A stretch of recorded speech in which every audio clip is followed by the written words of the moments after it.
Análisis feminista, donde el debate se transforma en propuestas.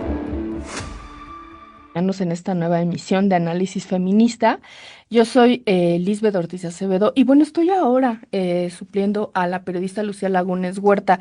Ella es titular de esta emisión y bueno, pues les doy la más cordial de las bienvenidas. Muchas gracias también a nuestras radios hermanas allá en Radio Monarca en el estado de Michoacán en el 106.7 de FM y también en Radio Joco en el 106.9 de FM en el estado de México, quienes han seguido nuestra transmisión. Bueno, pues por acá les dejo nuestro teléfono en cabina por si gustan enviar un mensaje, es el 55 35 08 47 61. Y bueno, pues estamos transmitiendo en vivo. Pero siempre estos materiales se quedan colgados para que sigan esta transmisión tiempo después y nos sigan haciendo llegar sus mensajes porque es importante leerlas sin duda. Y bueno, pues hoy tenemos un tema muy interesante, tan necesario.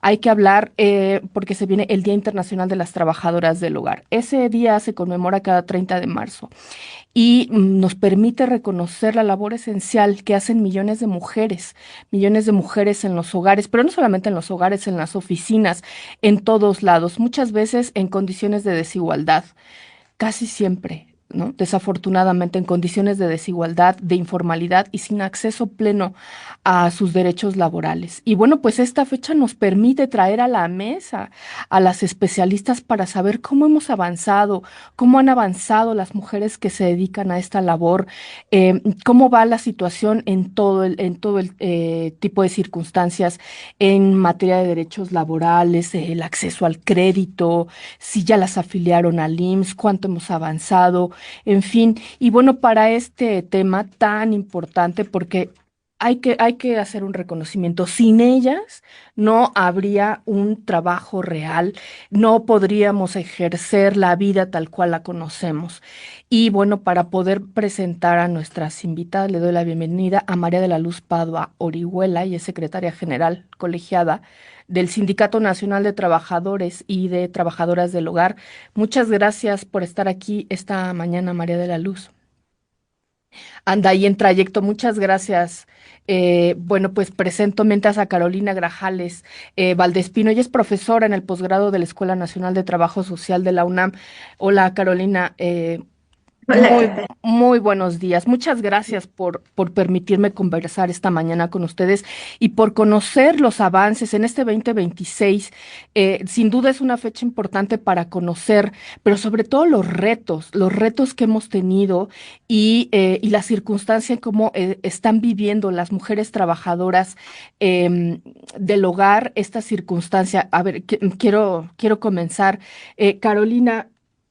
¿Cómo estamos en esta circunstancia en México? Particularmente, ya hablaremos quizá a nivel regional, pero en el día de hoy en México, ¿cómo están las mujeres que se dedican a esta profesión en el 2026 en México?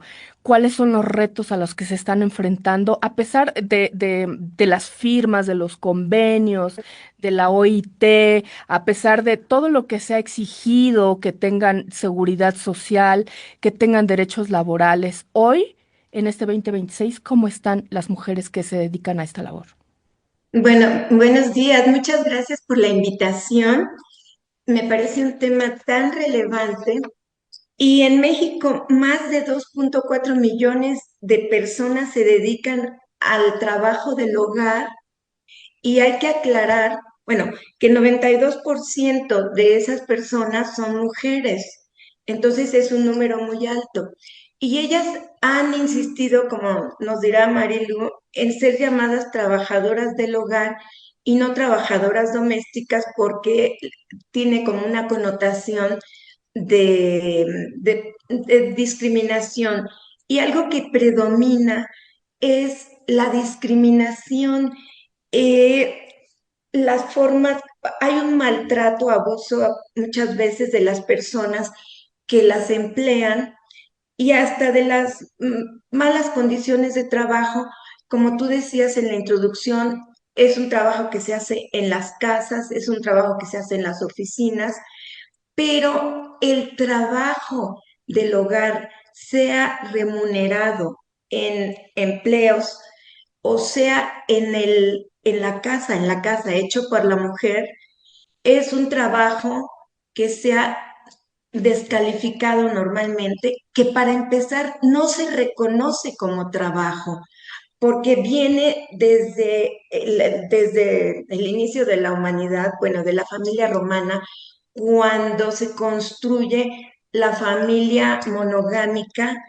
Y fíjate que nos hacen ver muy, muy tierna la familia, hogar, dulce hogar, pero viene de fámula, esclava doméstica. Entonces, desde atrás hemos estado ha sido un trabajo descalificado y a la mujer como algo natural de las mujeres. Entonces, no, las propias mujeres dicen el quehacer, por ejemplo, un dicho que me encanta, que es real, dicen las mujeres, el quehacer de la casa nunca se acaba, envejece, embrutece y nadie te lo agradece. Me parece que ese saber popular sintetiza lo que es un trabajo doméstico no reconocido, descalificado y discriminado. Y en este momento, a pesar del convenio 189 de la OIT, del trabajo decente y todo eso que se busca, y que ya desde el 2018 primero, voluntariamente se le pidió que los empleadores las inscribieran en el seguro y era voluntario. Ya en el 2023 se hace forzoso. Pero aún así, según la encuesta nacional de discriminaciones SADID, dice que se considera con falta de prestaciones laborales el 48.4, con malas condiciones de trabajo el 30% y el maltrato, abuso de las personas que las contratan el 20.2%. Así es que hay mucho por hacer. Y le dejo la palabra a Marilu. Qué potente entrada, Carolina. Me parece fundamental que hagamos una pausa incluso en la narrativa, porque la narrativa incluye este maltrato, sin duda, y ha sido una lucha de las trabajadoras para que se les permita considerarlas tal cual trabajadoras y que se desnaturalice, que no es parte de su naturaleza y que no se mire como un trabajo que debe de ser no solamente remunerado, sino totalmente digno. Eh, ¿Coincides con este planteamiento de Carolina? Eh, Seguimos teniendo, a pesar de la firma de contratos internacionales, firmas, establecimientos, protocolos, seguimos teniendo a las mujeres que se dedican a esta profesión, a este trabajo, en estas mismas circunstancias relegadas, con esta narrativa discriminante, estigmatizante, que incluso esto les impide a veces o les había impedido tener acceso a derechos laborales tal cual, porque no se les miraba como tal. Marilú, ¿coincides con esta circunstancia que nos plantea Carolina Grajales? Gracias, muy buenos días. De antemano, a nombre de SINACTRA, un agradecimiento especial por el espacio y a la maestra Carolina por la intervención tan relevante en cuanto a los números. Sin duda, el trabajo del hogar remunerado y no remunerado desde siempre ha sido algo muy, muy complejo de reconocer, ¿no? Pese a que ahora, como ya bien lo mencionan, hay marcos legales, hay herramientas jurídicas, hay procedimientos, hay protocolos. Sin embargo, a la fecha seguimos viviendo de la buena voluntad de las personas empleadoras. ¿Esto qué quiere decir? Que nos refleja lo que México grita siempre, ¿no? La desigualdad, la inequidad, la discriminación, ¿no? Que entre grupos, entre personas, entre clases sociales, pues vamos perpetrando a los sectores de trabajo que en el supuesto son como los más vulnerados, ¿no? Pero sin duda no nos damos cuenta que más bien el propio sistema nos ha vulnerado, ¿no? Al propio ejercicio del derecho, ya que la Constitución reconoce el trabajo del hogar desde su existencia y que desafortunadamente, pues el avanzar también significa el enfrentarnos con las personas, ¿no? Con el gobierno empleador, con empleadores que son empresarios, con empleadores que son juristas, con empleadores que son servidores públicos y que pocos también cumplen con la responsabilidad, ¿no? Es como ir en incongruencia con el discurso y con los avances, y que sí, en efecto, los números que la maestra Carolina nos expresa, pues son los que se siguen viviendo.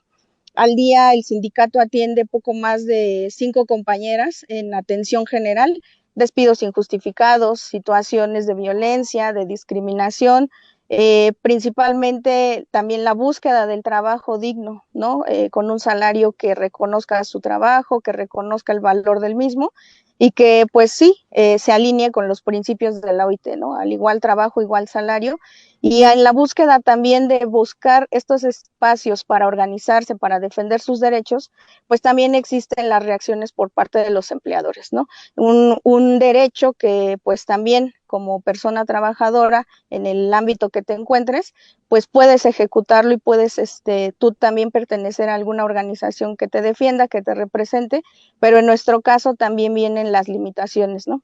La falta de cumplimiento por parte de los empleadores y principalmente las diversas y los diversos motivos para que tú puedas ser parte activa de tu propia organización, ¿no? Por lo que conlleva y por lo que significa ser parte de una organización. Entonces creo que aquí más bien reafirmar lo que ya existe, hacer uso de lo que ya está y cumplir con lo que a cada uno nos toca, ¿no? Creo que ese sería uno de los llamados que yo me atrevería a hacer en esta primera intervención. Muchas gracias. Muchas gracias. También muy potente, Marilu, hacer lo que a cada quien nos toca. ¿Y qué es lo que nos toca? Porque tú decías algo muy importante. Siguen estando supeditadas a las buenas voluntades o a las voluntades de las personas, de las empleadoras, de los empleadores. Y no tendría que ser así. De hecho, ninguna circunstancia laboral tendría que ser así. ¿Cómo podríamos revertir esta circunstancia, Carolina? Cada año lo miramos, pero ¿qué tendríamos que hacer para que precisamente las mujeres que se dedican a este sector de manera formal no estén supeditadas a eso, a las voluntades, ya sean buenas o no, de quienes las emplean? ¿Qué necesitaríamos para construir precisamente un andamiaje de protección laboral a estas mujeres y no estar en esta circunstancia constantemente y, desde luego, las deja en una indefensión total cuando pues pierden esa buena voluntad y entonces pues se quedan en un despido injustificado, se quedan sin su seguridad social, en fin, ¿qué es lo que tendríamos que hacer, Carolina? Ay, es como picar piedra. Eh, esto, ¿qué es lo que tendríamos que hacer? Pues hacer programas como este, porque me parece que este tipo de programas logra crear conciencia. Para empezar, que el trabajo del hogar es un trabajo. Y quiero empezar en esto. Tú reconoces como trabajo cuando alguien va a una oficina, bueno, ellas van a oficinas, pero cuando vas a una casa, ahí puede ser que no cheques una tarjeta, no firmes una lista, no hay una recepcionista, no hay un policía, entonces no se ve como trabajo.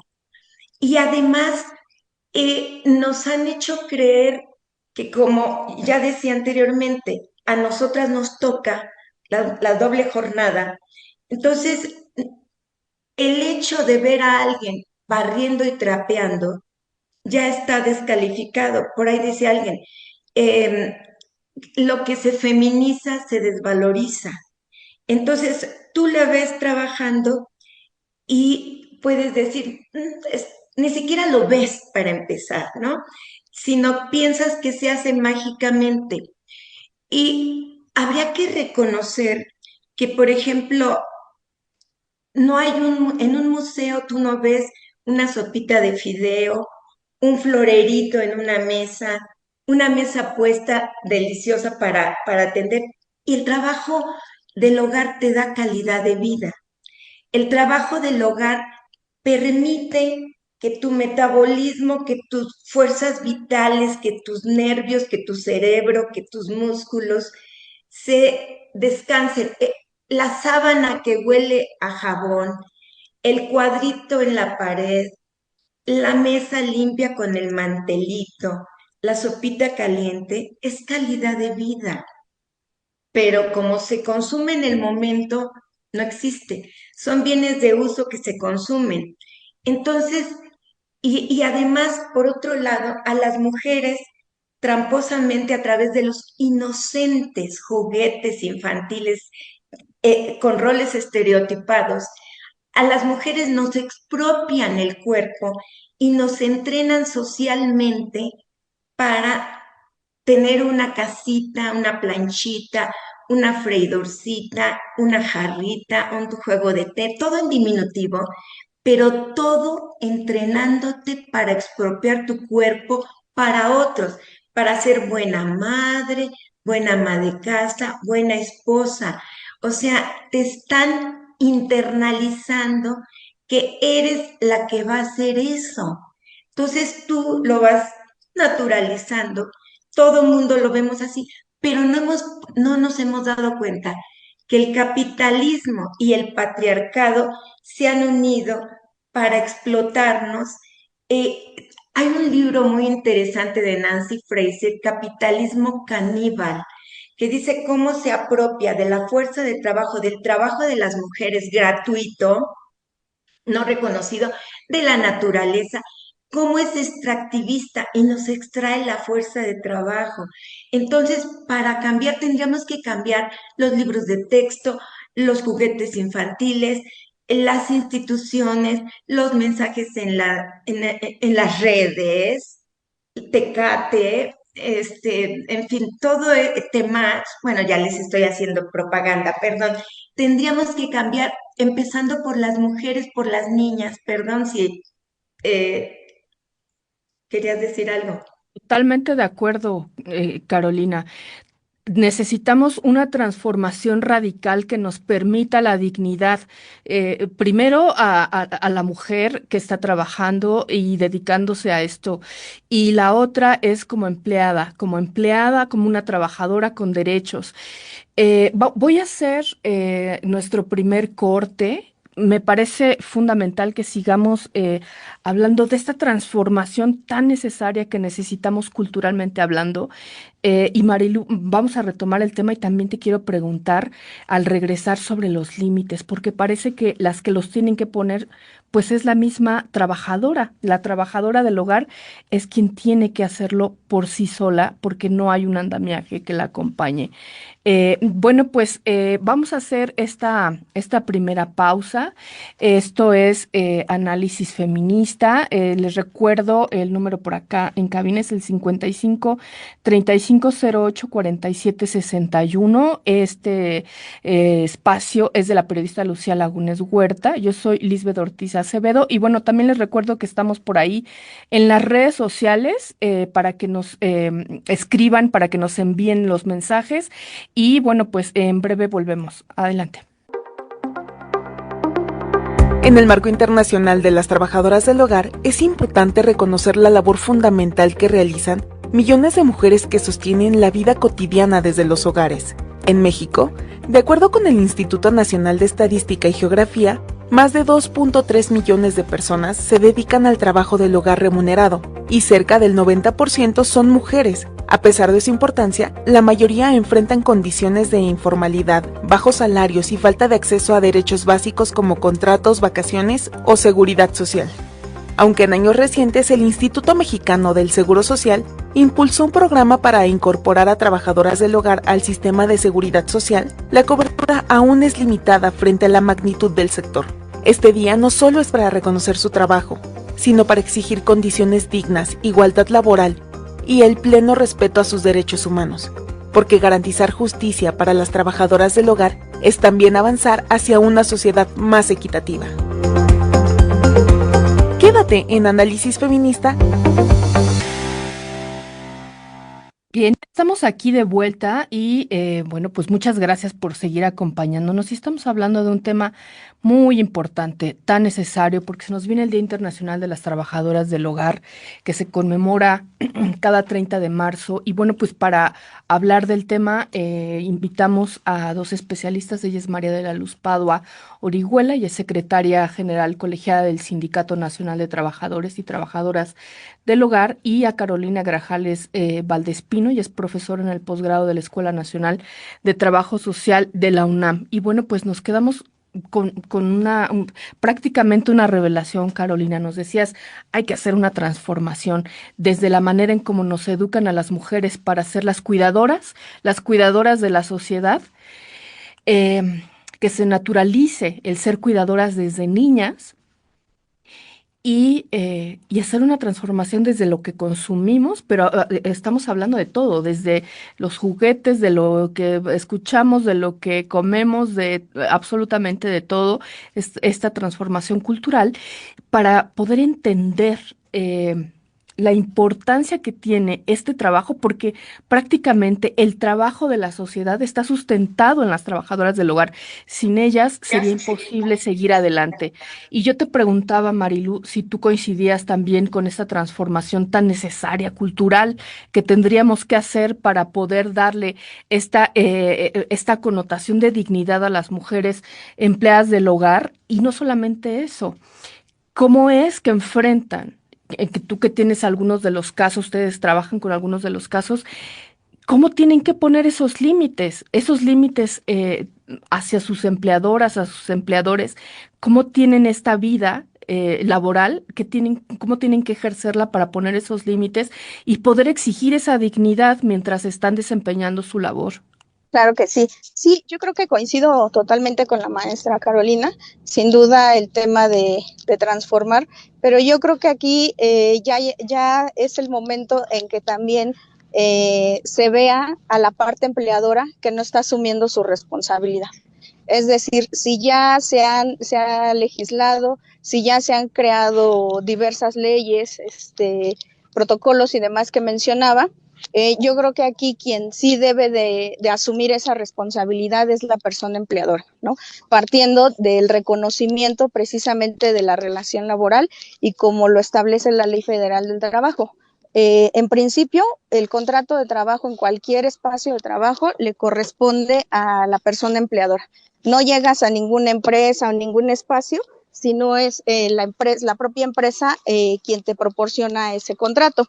Mismo pasa con el seguro social, mismo pasa con tus derechos laborales. Entonces creo que aquí está faltando esa parte muy importante y que también como sindicato a nosotras nos da a saber qué es la reacción que pues se esperaba, ¿no? Porque al avanzar las trabajadoras del hogar, como este sector reconocido por el impacto del trabajo, no solamente en calidad de vida, sino en calidad económica para el país, pues también se tiene que reconocer como tal. Y que nos daría la posibilidad también de hacer estas negociaciones tripartitas como cualquier otro sindicato, ¿no? Es decir, ya existe un contrato, el SINACTRAU desde el primer momento que se constituyó hace 10 años, tiene un contrato, tiene cláusulas y que esto ha sido creado también en coordinación en su momento con representaciones patronales, sin embargo, pues también el seguimiento y acompañamiento pues a veces se delimita. El tema del seguro social, por supuesto que también el seguro social tiene mucha responsabilidad porque el no documentar los riesgos de trabajo que pasan dentro de un hogar, pues también nos limita precisamente al acceso de las demás prestaciones. Y por supuesto, justo ahora en este marco del 30 de marzo, que se acaba de actualizar el estándar de competencias del trabajo del hogar en el marco del sistema de cuidados. Esa es una de las grandes herramientas en donde nosotras como parte del comité de expertas logramos intercalar precisamente el ejercicio de la negociación desde el primer momento que te contratas. Y que bueno, este estándar de competencias para reconocer tu trayectoria laboral y tus conocimientos, pues también amerita precisamente que tú tengas ese reconocimiento de tu trabajo y que la capacitación, la formación, también es una obligación patronal, ¿no? Entonces, si también ya vamos siendo un ejercicio en la narrativa, ¿qué es lo que le toca al empleador? Pues entonces también ahí nos va a visibilizar que pues muchos de los tomadores de decisiones en este gobierno patronal, pues también ellos tendrían que estar poniendo como esos primeros ejemplos, ¿no? Y lo que sí nos reafirma en el SINACTRAO es que sí queremos llegar todas, sí queremos ser todas, y no que solamente sea también un dicho para que pues sea una campaña, ¿no? Sino que más bien queremos llegar con reconocimiento y queremos llegar con todos nuestros derechos. Mientras te escuchaba, Marilu, dijiste algo muy importante, es decir, conforme ustedes han ido avanzando en la lucha eh, por los derechos laborales de las empleadas, de las mujeres empleadas del hogar, de las trabajadoras del hogar, han encontrado la resistencia por parte de empleadores y de empleadoras. ¿Ustedes esperaban esta resistencia? ¿Y qué podríamos hacer para romper esta resistencia? ¿Tendríamos que empezar a tener un sistema punitivo? ¿Qué tendríamos que hacer para romperlo? Porque otra vez, no tendría que ser una situación de buenas voluntades o de voluntades simplemente, sino, como bien lo dices, como de responsabilidades. Y en este caso, no solamente la empleadora tiene una responsabilidad, sino hay una responsabilidad tripartita. ¿Cómo podríamos hacer para romper esas resistencias y asumir la responsabilidad que tienes de tener una empleada del hogar en tu espacio, en tu oficina, en tu bodega, donde tú necesites que labore esa persona? Sí, claro, yo creo que partiendo de las propuestas o iniciativas que SINACTRAO siempre se ha impulsado, es que en principio el sindicato no busca ni pelear ni hacer estos conflictos, ¿no? Con personas empleadoras.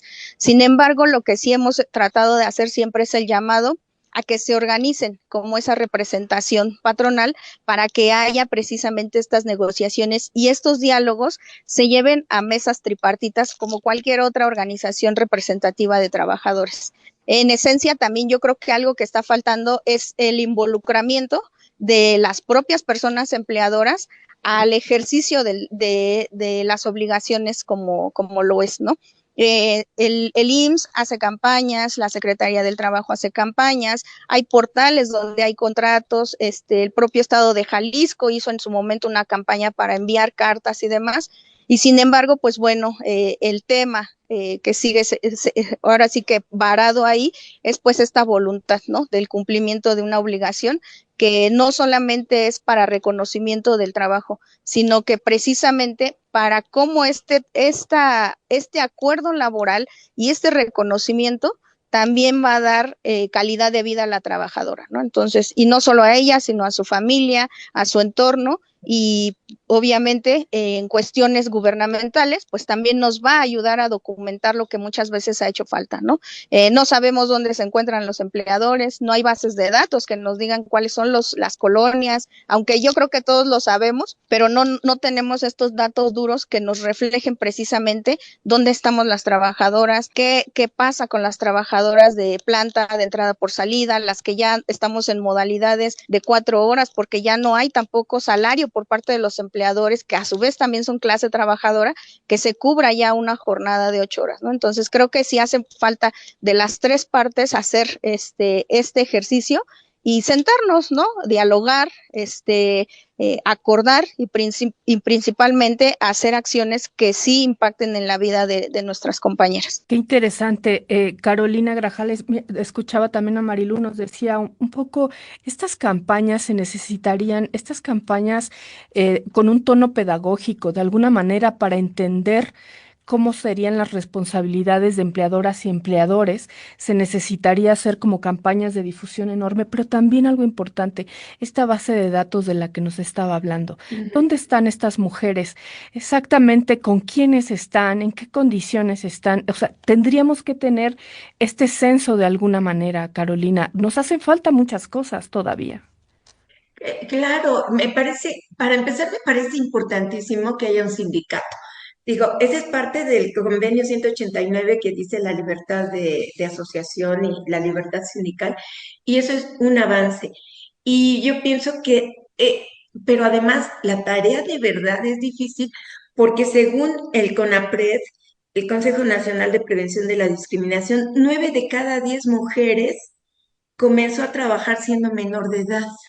Entonces, muchas veces todo lo envuelven en que yo que te quiero mucho, yo que te ayudé para salir adelante, yo que te di hasta apoyo para estudiar, porque a veces ese es el cuento, pero sí, hasta 7 años, porque también reportan que el promedio de educación es de 7 años, o sea, primaria y secundaria a veces no terminada. Entonces, hay que hacer mucha labor, ahí sí pedagógica, desde el sindicato, pero también desde los medios. De veras, yo felicito infinitamente el que estén abordando este tema, porque es de veras algo muy, muy difícil, porque por un lado, el hecho de que las mujeres clase medieras puedan pagar a una persona para que les haga el trabajo doméstico, dicen que les da pues una cierta liberación para su autonomía económica a las mujeres que las contratan, pero también exime a los hombres de su responsabilidad en la casa y fortalece el patriarcado.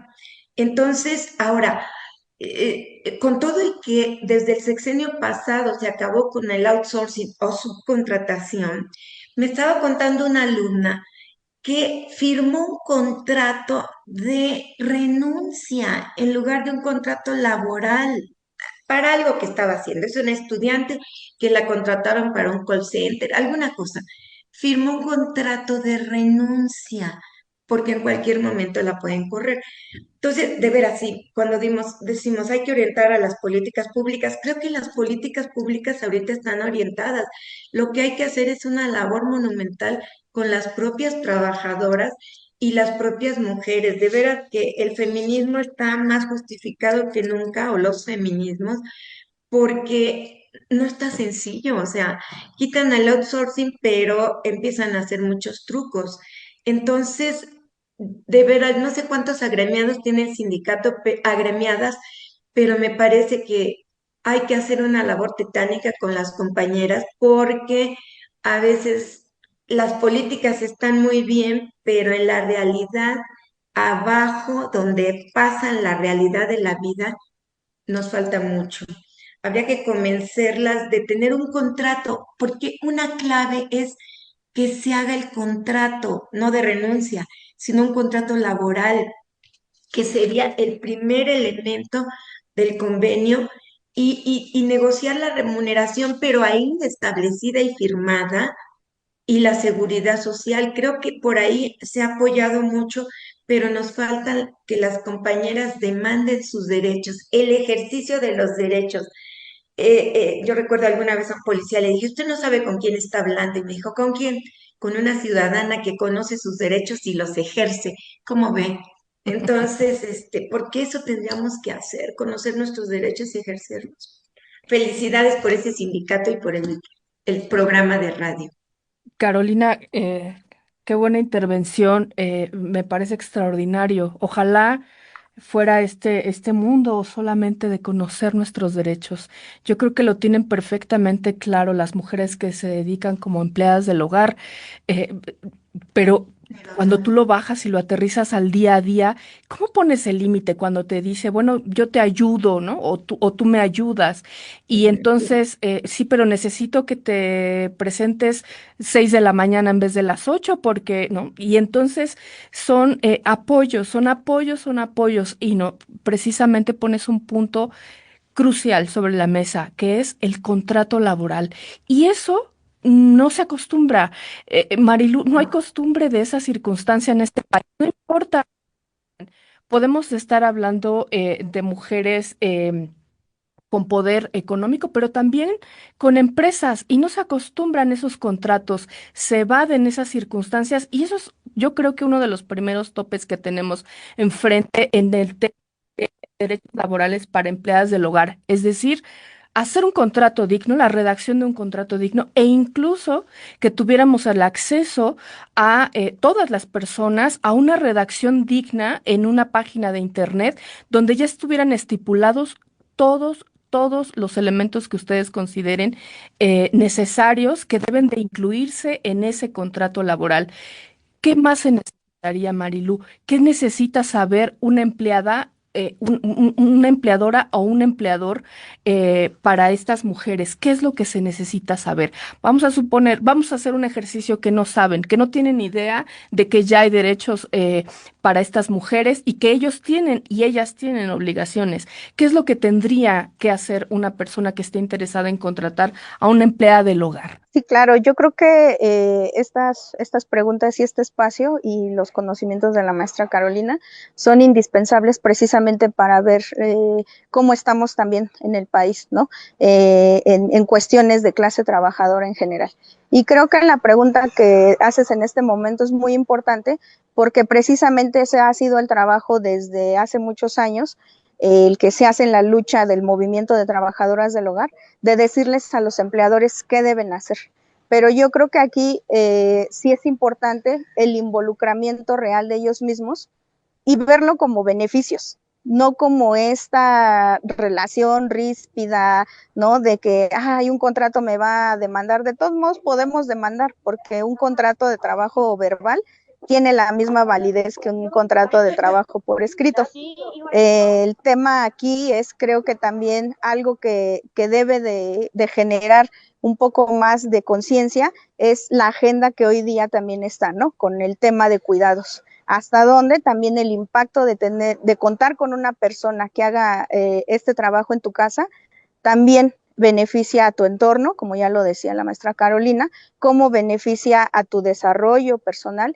Y algo importante, los empleadores, particularmente hombres, deben de involucrarse también en cuanto a las tareas y a las decisiones, porque si bien desde la práctica de SINACTRAU, cuando nosotras creamos el contrato, una empleadora sí hizo una observación en cuanto a que quedara en el contrato los datos no solo de ella, sino también del empleador, por el tema de cuando se divorcian, cómo termina también una siendo parte de esta problemática, o cuando fallecen los propios empleadores adultos mayores, ¿no? Que también te vuelves incluso parte de la herencia, empiezan a ver con quién te vas, si te dan algo, y creo que todas esas observaciones que en su momento se hicieron son válidas y son de conciencia real, como bien lo mencionaba la maestra Carolina, ¿no? La realidad a veces rebasa lo jurídico o lo que ya está estipulado, pero creo que las buenas prácticas también nos pueden ayudar a sumar esto. Y algo importante tal vez para cerrar esta intervención, y ya se me está agotando la batería del teléfono, es el tema de la inspección laboral. Si no existe un mecanismo y no se crea un mecanismo de inspección laboral, poco también vamos a poder tener de información quiénes están cumpliendo y quiénes no están cumpliendo, ¿no? Un ejemplo, la colonia Polanco, sabemos que son de personas empleadoras, tal vez con una compañera a la semana, pero al final emplean. Entonces, partiendo de ahí, también creo que nos va a dar mucho material como para poder documentar lo que se necesita, lo que hay que reforzar y lo que ya tendríamos que estar haciendo. Sería muy interesante saber qué se encuentran en esas inspecciones laborales. Hay que hacerlas públicas, Marilú. Hay que saber, hay que visibilizar lo que sucede ahí al interior. No es un tema privado, es un tema completamente público y político. Antes de irme, espero que me dé un minutillo. Marilú, rápidamente, ¿cuál es el próximo paso que tienen ustedes en el sindicato? En cuanto a temas laborales para darle seguimiento. A mí me parece fundamental esto de la inspección laboral, es sumamente necesario. Vamos a revelar lo que se van encontrando ahí. Sí, claro que sí, son tres estrategias muy importantes. Una de ellas es el seguimiento de una queja que emitimos ante la Corte Interamericana de Derechos Humanos por la falta del reconocimiento del trabajo esporádico, del trabajo del hogar esporádico, y que no lo cubre el Seguro Social como lo establece el convenio 189. Y que deja a muchas de nuestras compañeras en desventaja al acceso al seguro.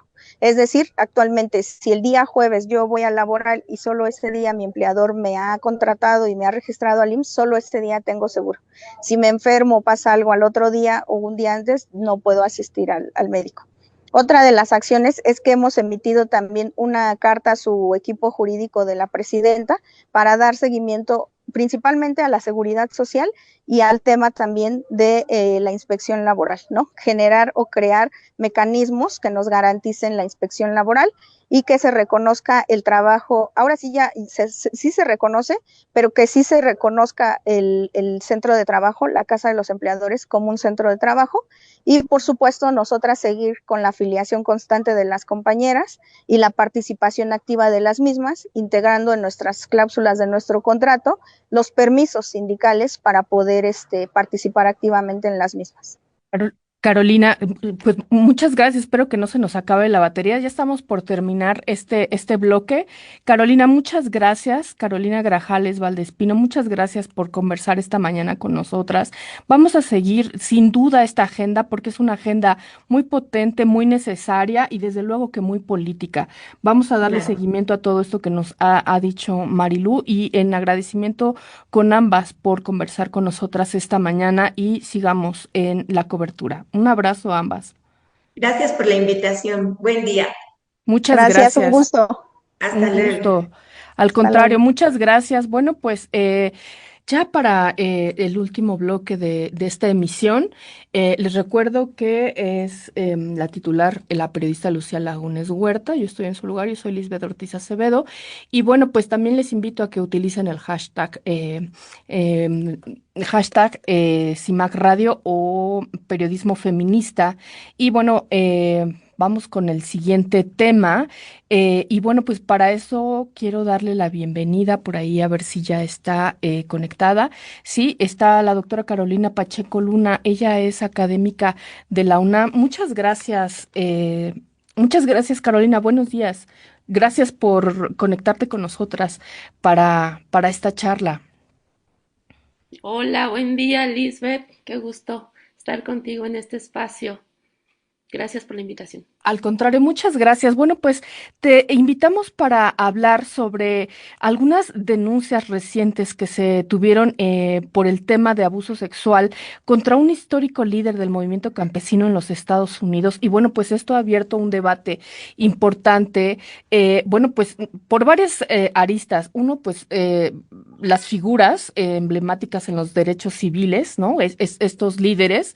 Y bueno, pues también la resistencia de mujeres y activistas, organizaciones defensoras, sobre todo de las comunidades latinas, quienes pues comienzan a cuestionar esos legados y bueno, pues nos habla del tema de abusos de poder y queríamos preguntarte al respecto porque este caso específico es de un histórico líder campesino y quería preguntarte al respecto.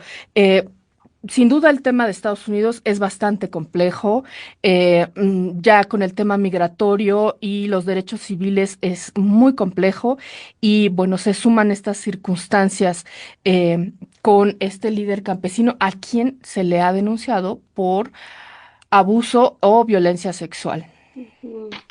Bueno, pues sí, bien dices, complicado el caso. Pensando que siempre estos movimientos históricamente se le han puesto como una cabeza, ¿no? Se le han dotado de líderes, de ídolos, de personas que podemos en un pedestal. Y bueno, ocurren estas cuestiones, que estas denuncias, y de pronto, ¿qué hacemos con estos líderes? ¿Qué pasó?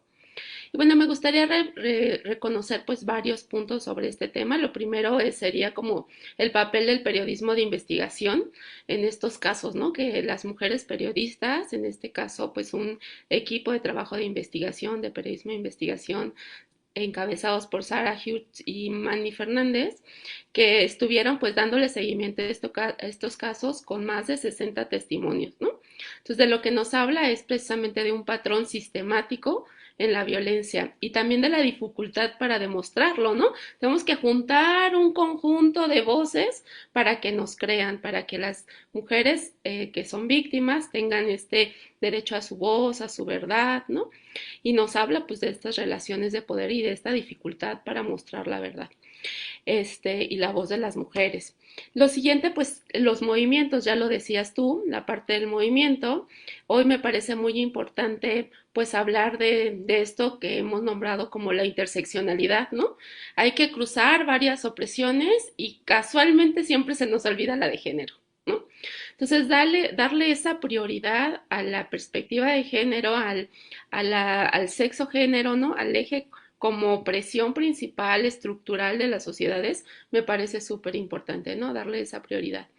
Y ya lo decía pues Dolores Huerta, quien fue una defensora que caminó de la mano con César Chávez, quien pues decía lo difícil que fue en su momento querer hablar o querer decir estas cosas. No, no hablemos porque pues vamos a tumbar nuestro propio movimiento, porque vamos a echar para atrás años de luchas, porque va a quebrar o fragmentar el movimiento, porque no les vamos a creer, porque o no les van a creer a las víctimas, porque se va a hacer ese rompimiento, esa división, ¿no? Dentro del propio grupo.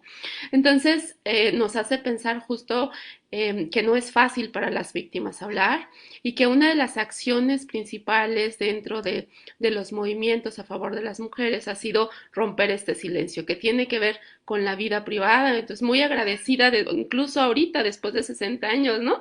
Todas las mujeres muy agradecidas con estas otras mujeres que se atreven a hablar y a decir pues que fueron violentadas por este agresor sexual que fue César Chávez.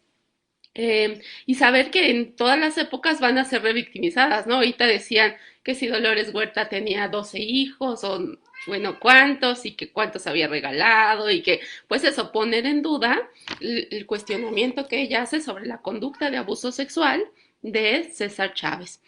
Y después también pensar en cómo resignificamos este hecho, ¿no? ¿Qué espacio darles? Ahorita están todos como, bueno, ¿y qué hacemos con las calles, los parques, los monumentos, los espacios destinados, el día que se destinó a César Chávez, ¿no? ¿Qué espacios darles? Pues por ahí hay varias propuestas. Una de ellas ha sido pues empezar a resignificar como con el nombre de las víctimas, con otras activistas que estuvieron en el movimiento, ¿no? Que encabezaron, darle espacio también a otras personas que no han sido no han sido reconocidas históricamente por y que trabajaron en este movimiento de los agricultores, ¿no? Y también pues darle prioridad a las violencias de las mujeres, ¿no? También me parece como muy, muy relevante, porque siempre estamos pensando como en otras opresiones y no en el género. Entonces sí me gustaría pues poner el acento ahí. Pareciera que hoy pues todas estas opresiones se juntan y por ejemplo las feministas nos exigen, ¿no? Es que tenemos que ser interseccionales y hay que ver el capitalismo y hay que ver la raza y la clase y bueno, hay 26 dimensiones humanas al menos en términos académicos, ¿no? No obstante, pues eso, lo que decía, el género sigue siendo la base sobre la que se asientan la mayor parte de las desigualdades. Y me parece como muy importante pues pensar y seguir planteando nuestras desigualdades desde ahí, ¿no? Carolina, me parece muy interesante. Antes de que se nos agote el tiempo, que en unos breves minutos estaremos terminando, a mí me parece muy revelador que las mujeres ya no están sosteniendo estos silencios a lo largo de décadas. Como bien lo dices, había movimientos o hay movimientos revolucionarios incluso donde se sostiene a agresores. Precisamente tanto el miedo a ser revictimizadas, pero también a que su propio caso termine con ese movimiento y en este caso no está sucediendo. Las mujeres están alzando la voz de una manera distinta y se está leyendo rápidamente a los integrantes de los movimientos. Me parece que cada vez estamos más cerca siempre de tener la perspectiva de género y cuando no estamos cercana a ella, con facilidad se puede caer como un castillo de naipes, de unas cartas de naipes. Y eso me parece fundamental, Carolina.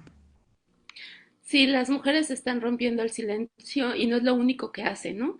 Eso, organizarse para enfrentar al agresor, para exigir sus derechos, para hacer justicia, para que estos casos no queden en la impunidad, para crear estrategias de autocuidado, ¿no? Hay muchísimas acciones que han realizado históricamente las mujeres, pero sí vemos como ahora un rompimiento con lo que tradicionalmente pues habíamos visto, ¿no? Hoy vemos que más mujeres se organizan, que cada vez más creemos en las mujeres, ¿no?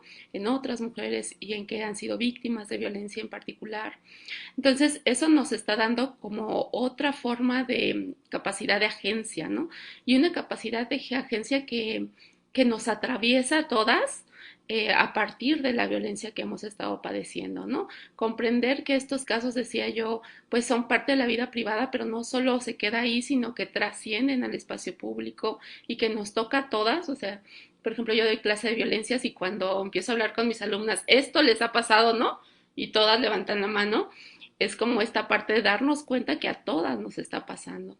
Y empezamos a romper esta también división que de pronto se había exacerbado en los últimos años sobre nosotras, sobre que si unas más blancas son más privilegiadas que otras, ¿no? O sea, pensando incluso en los privilegios y opresiones, pues todas hemos sido, pues eso, golpeadas por el lastre de la violencia, ¿no?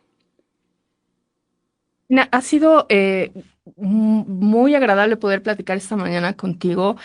Sigamos conectadas para hacer análisis de otros casos desde la perspectiva de género, porque es necesario hablar de los derechos humanos de las mujeres. Y bueno, pues sigamos develando y además proponiendo nuevas formas de organización como lo hacen incluso las mujeres, donde no se necesita un líder como tal, sino muchas a la vez trabajando por todas en comunidad.